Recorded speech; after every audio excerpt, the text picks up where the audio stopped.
And what we mean by change the algorithm is if you were to go to your phone, open up your favorite search bar, you type in Realtors R, Realtors A-R-E, into the search bar, don't hit enter, let it autofill.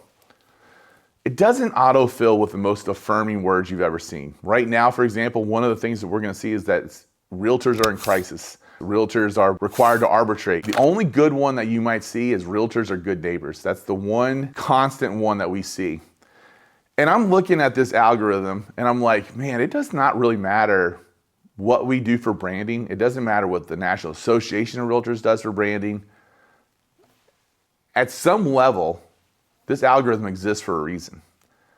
And it's really unfortunate because when you really think about what it is that a realtor does at a high level, the good ones at a high level, knowing what we do, we had to evaluate because we think we're one of the good guys. We evaluate what it is that we do and the problems we solve and the people we serve. At the end of the day, we should be celebrated, honored if we do this at the right level. So let me kind of back up and just kind of explain why I think that algorithm exists in the first place. And it does start with the people that we serve. The one thing that I think a lot of people in real estate fail to recognize is that moving is stressful. Moving is routinely one of the top 10 most stressful things you can do. What makes it very unique is that, especially in the current market conditions, moving is almost always triggered by another very stressful event in someone's life, a major event in their life. Some good, some bad. Could be a divorce, could be a marriage. It could be becoming an empty nester. It could be expecting a new child. I mean, everything in between. It could be a death. It could be a new job. It could be a loss of a job. You know, we've had so many situations come our way that have required a move, and I've got them dealing with the stress of the move, dealing with the stress of whatever's triggering the move.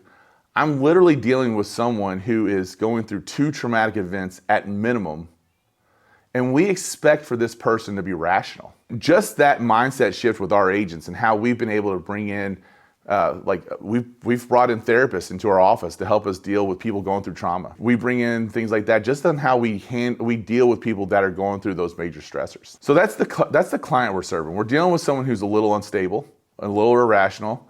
And I think if people look back, you'll hear the phrase buyers are liars and sellers are worse, but it comes from that irrationality, right? And if we're not there to help sort them through that, it's going to be even worse. Now, I couple that with the fact that there's not too many people out there that said, hey, when I grow up, I want to be a realtor. They want to be a doctor or a lawyer or a policeman or a firefighter or whatever it is, or a nurse, or, who knows. And not too many people will say, oh, when I grew up, I wanted to be a realtor. Actually, a lot of people get into real estate because it's their last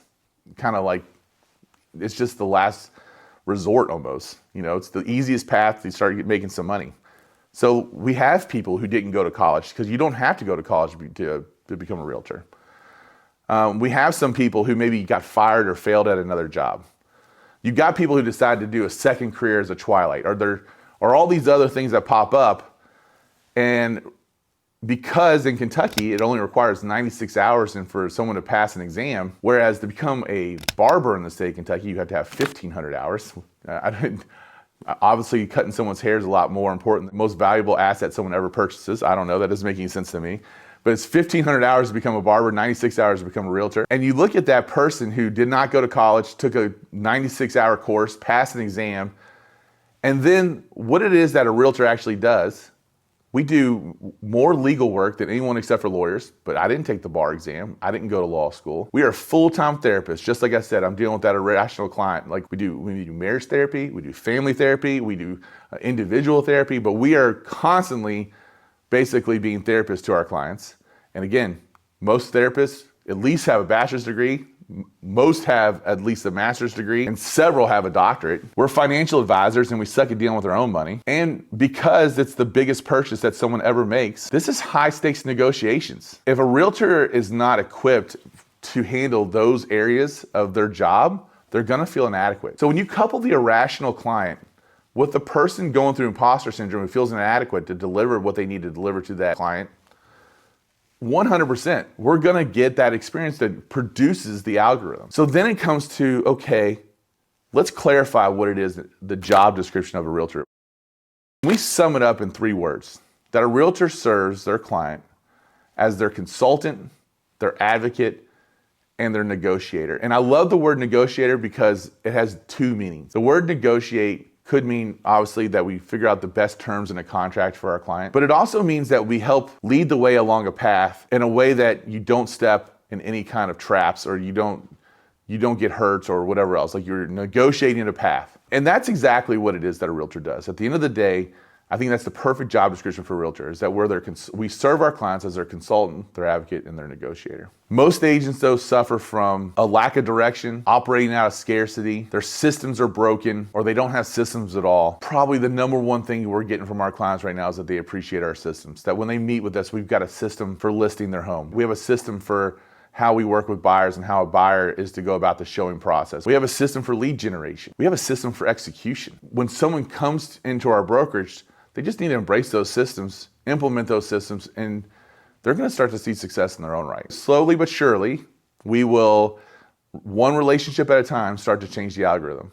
And I'll continue to speak to large groups and deliver this message. Hopefully, they'll start changing the algorithm. And it might take some time, but man, the market's ripe right now for us to actually make that kind of impact. The market is demanding more out of us, to deliver that value, to be able to articulate that value, to be able to recognize the problem that we solve and actually how to go about doing it. And those people are gonna win, and they're gonna win big. And we wanna help you. We wanna help you win.